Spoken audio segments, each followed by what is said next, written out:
Let's look at this question. The area of a triangle with side A, B, C, where A is greater than equal to B and B is greater than equal to C is 1 unit.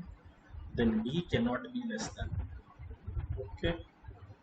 Let's try and draw that triangle. This is A, this is B, this is C. This angle is theta.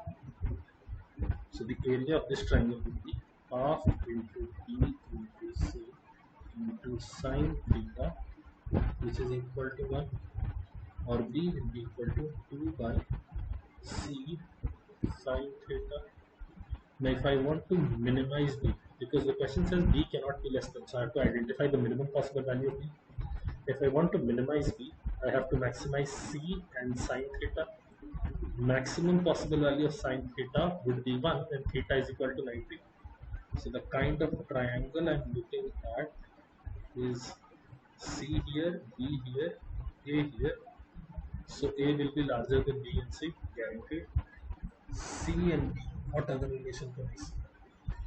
To minimize, because the area is fixed, the minimum value of B would be when B and C are equal.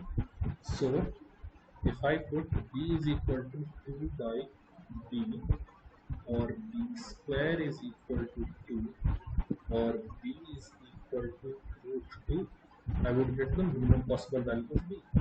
Therefore, the answer to this question should be option D, root 2.